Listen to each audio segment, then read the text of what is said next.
Oh, yeah, that's true. Oh, gosh. Hey, everybody.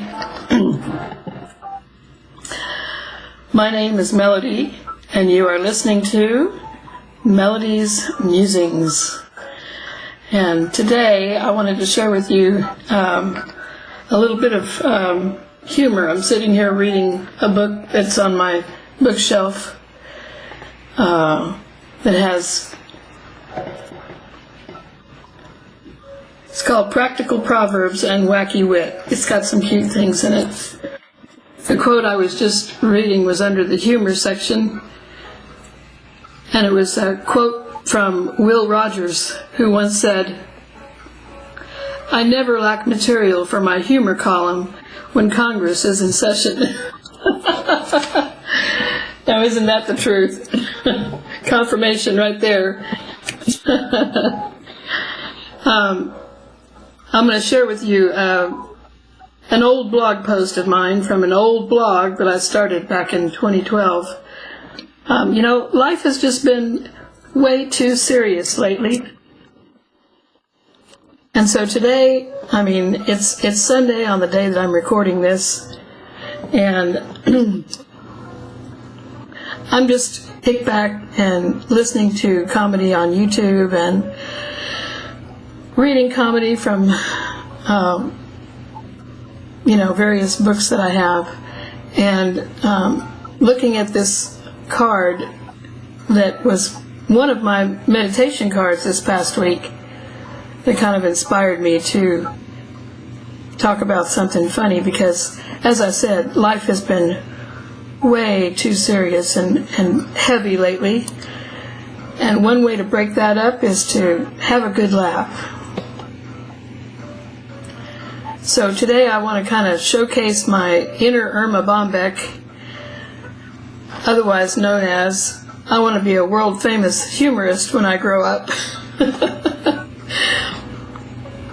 But before I read the blog post, I wanted to show you this card, because I think that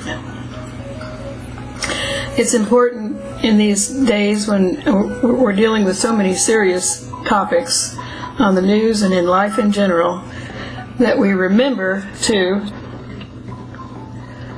be lighthearted. It's a good idea to do this every day, to take some time out to be lighthearted. And I'm going to see if I can get the card up close enough to the screen where you can read it. I'm horrible at this.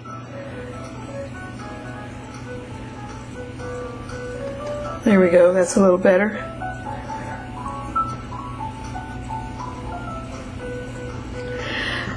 And what this card says is, set your intention to be easygoing and playful today. Gift yourself with some carefree time to have fun. As adults, we so often forget to take time out just to have fun and to remember how carefree we were when we were kids, and how that was, way before the world put all of the heaviness upon us, the responsibilities of adulthood and paying bills and holding down a job and all of that stuff. So today I invite you to kick back with me wherever you are and get ready to have a few giggles on me today, okay? Let's see if I can bring this up here.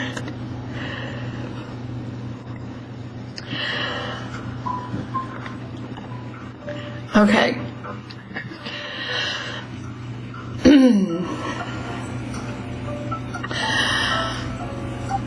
I wrote a blog post back in 2012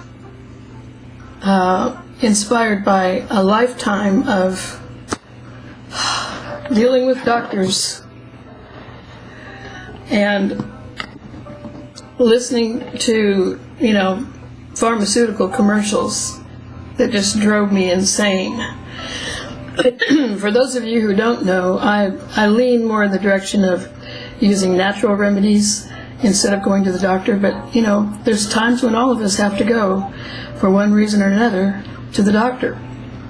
I happen to believe that natural alternatives are better, and I also happen to believe that humor is also great medicine. So here we go. This one is called Ask Your Doctor If. If I hear that insidious question coming from my television set one more time, I think I'll go insane. Or at the very least, throw something fragile at the TV and laugh raucously as it shatters into a million pieces. I just can't take it anymore. I lost all respect for the medical profession when it morphed into today's street pushers for the almighty pharmaceutical cartels. Although the drugs pushed by the industry may be legal, their ultimate goal is akin to that of the local crack cocaine dealer on the corner, to profit from the indoctrination of the gullible masses, betting on the likelihood that the public will get hooked and keep coming back for more. I must admit, it's a brilliant marketing scheme. But I don't trust any of them. I am not one to unwittingly fall prey to the pharmaceutical delusion of the day. It seems to me that we've become a nation of self-medicating hypochondriacs. Call me crazy, but no matter how many abbreviations follow a doctor's name, he or she will never know what is ultimately best for my body better than I do. And I've got the battle scars to prove it. I have debated doctors on subjects ranging from why it's okay that I didn't come to see you during my first trimester, and no, I don't believe I need a C-section today, but thanks anyway, Doc. And I know my self-diagnosis defies all previously accepted medical rationale. But I disagree with your diagnosis based on the latest research. I took the liberty of clipping an article from the New England Journal of Medicine for your review. They despise that one. So how is it that after nearly a half a century of such conversations, I am now told that I should eagerly and with genuine enthusiasm approach my physician in search of his godlike decree on whether or not the latest medication is right for me? This, when I can't even get a doctor to sit for 5 minutes and listen, much less respond, to a list of health questions that occurred to me on the way to his office, hastily scribbled on the back of a wrinkled bank deposit slip while idling at a stoplight. Please. Granted, I'm not one of those people who joined the one doctor for a lifetime club. You know the type. Still seeing the same doctor who slapped them on the fanny 40 years ago. No, I've moved around too much for that kind of patient-doctor bond to form. Alas, the days of Dr. Kildare are long gone. Today, it's all about the money. I feel I am no longer treated as a patient. Rather, I am treated as a human guinea pig. So it irks me to my core to think that today's pharmaceutical mega demigods would have me believe that I should revere my doctor as if he's not only intimately acquainted with my personal medical history, but that he even cares about what's right for me. Au contraire, Pierre. In my experience, a typical visit to the doctor goes something like this. Upon entering the room, the doctor, without taking his eyes off the chart, asks, "So, what brings you in to see us today?" Get real. It's written on that chart you're ogling. How about having the common courtesy to look me in the eyes and greet me by name, as if I'm a human being? I think I'm suffering from seasonal allergies. You know, I'm allergic to summer. He smiles as he reaches for his prescription pad. I see the dollar signs in his eyes. He glances at his watch. Time is money, and my 3.5 minutes is almost up. I often wonder how many backroom kickbacks he has accepted from the cartels. True, it's a bitterly cynical viewpoint, but one I suspect is true. Waves of nausea hit me as I blow my nose and wait for the inevitable patronizing comment or glance. Too bad there's no way to try before you buy a doctor's services. I decide right there on the spot that if he doesn't look me in the eye at least once before I leave, I'll vote with my feet and never look back.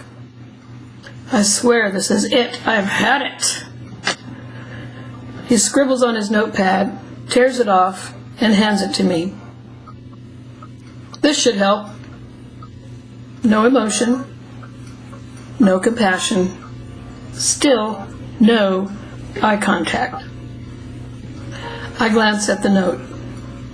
Sure enough, it's the miraculous allergy drug of the day. I must have heard the commercial a zillion times in the past month. As if that weren't enough of an assault on my sanity, it is assumed that I am stupid enough to trade my mild seasonal allergy symptoms for a litany of side effects that are far worse than the symptoms I suffer from. The list is endless.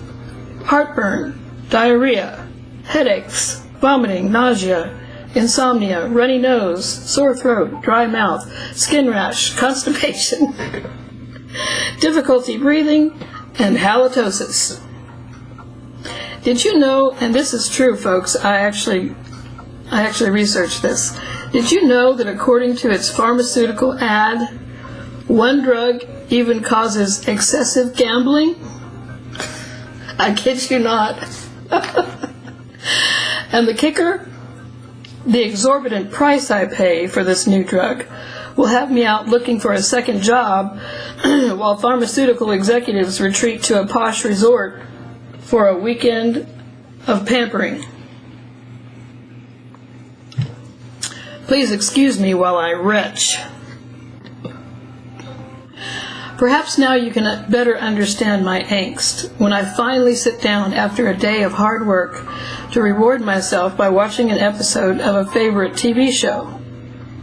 My couch becomes a war zone between scenes as I am assaulted by a constant barrage of blaring pharmaceutical commercials with fake smiling actors all doing their bit to drive me over the edge and try to sell me drugs I never knew I needed until now. For symptoms I didn't even know I had. I'm telling you, it curls my eyebrows. That's also the main reason that the mute button on the remote has become my best friend of late. I'm willing to bet the farm, and I spelled it P-H-A-R-M. P-H-A-R-M. I'm willing to bet the farm I've got the fastest mute finger on the planet. So I say, thanks but no thanks to the medical charlatans of the airways. I'd rather take my chances with a runny nose, itchy, watery eyes if it's all the same to you. I think I'll treat my symptoms the old-fashioned way. A cotton kerchief, some vapor rub, a cup of hot chicken soup, a spoonful of honey, along with plenty of water and rest. These time-tested remedies are sure to cure almost any ailment. At least, that's what my mother always said. Now, if I can just get those other voices out of my head. Of course, it would help if I'd turn off the boob tube now and again. Or at least surrender to the burning urge to throw that china plate at the set crush and watch it shatter with glee the next time I hear the words, "Ask your doctor if."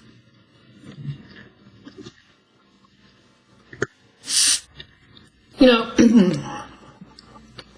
I grew up in a household that valued laughter and humor, and I'm so grateful for that now, because it's been something that has stayed with me through my whole life. And laughter not only is good medicine, but it also raises our frequency, so that instead of focusing on negative things all the time that are happening in our life or the lives of others, we can raise that frequency, and we can actually experience joy, even if it's just for a little while.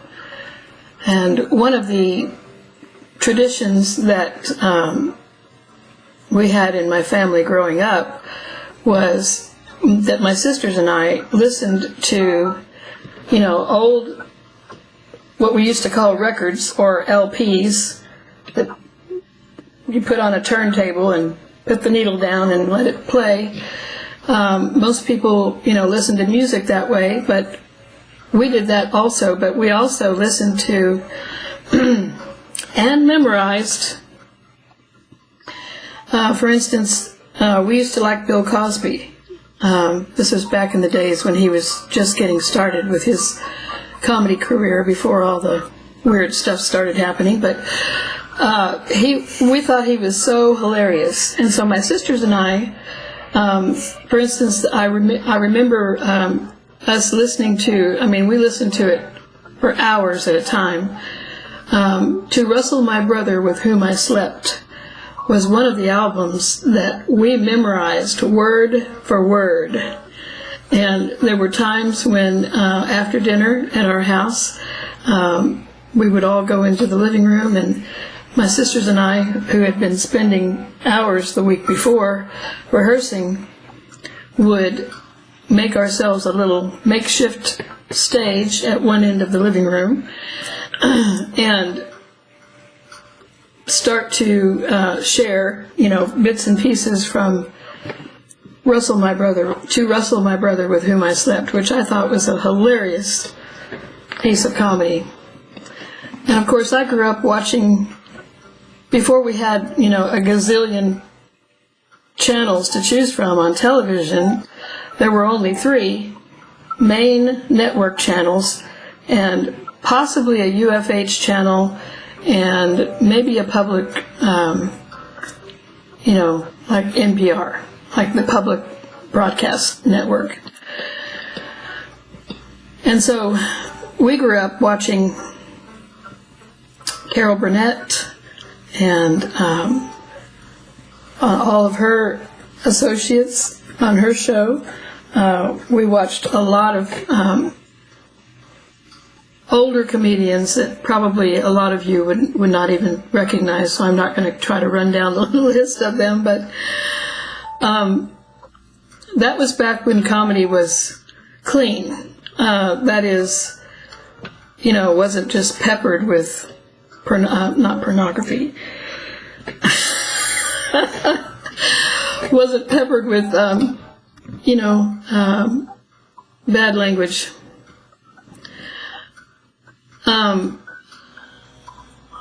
And so I share that about my childhood, because then in adulthood, I continued that tradition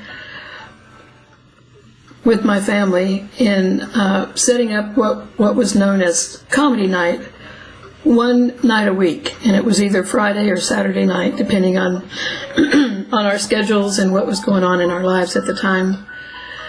But we would sit for a minimum of 2 hours and watch something funny on television. And then, as time went on, it seemed that the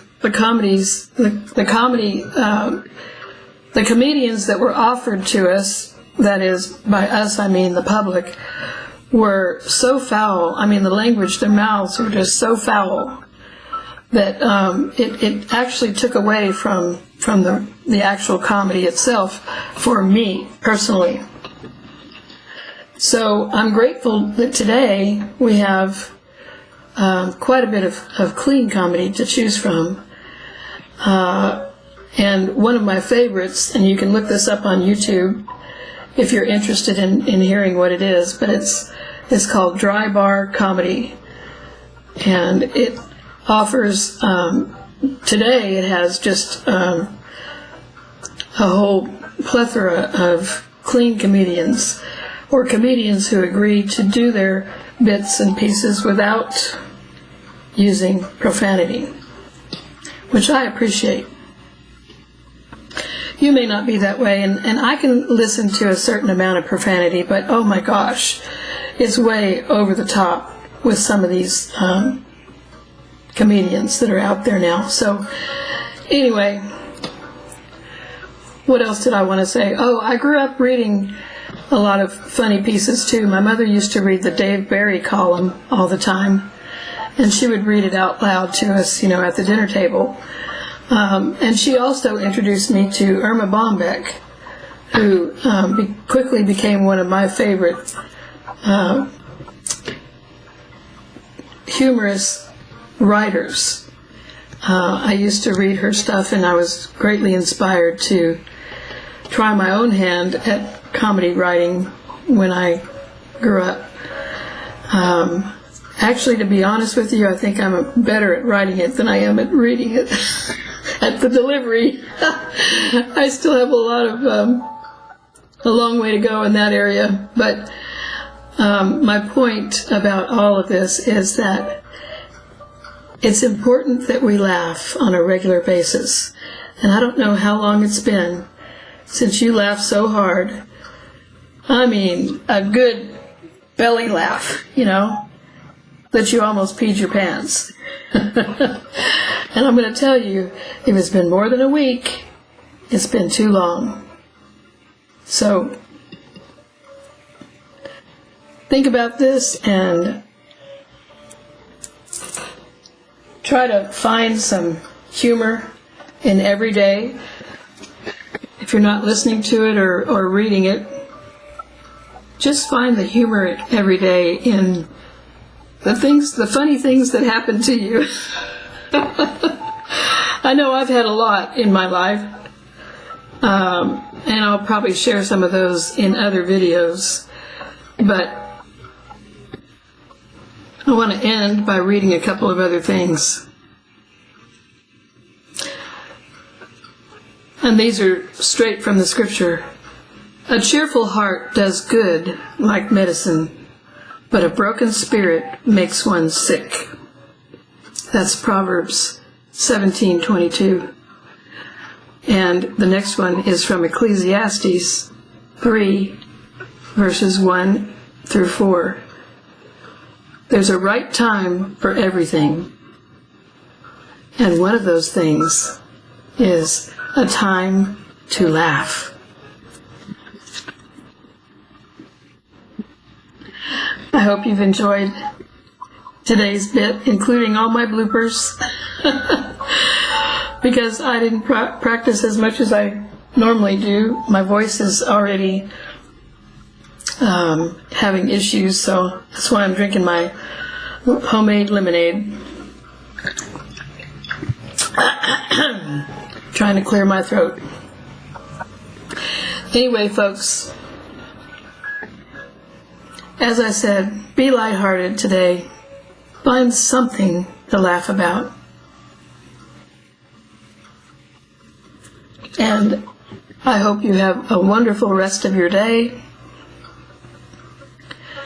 Be well, be happy, and take care. Until next time.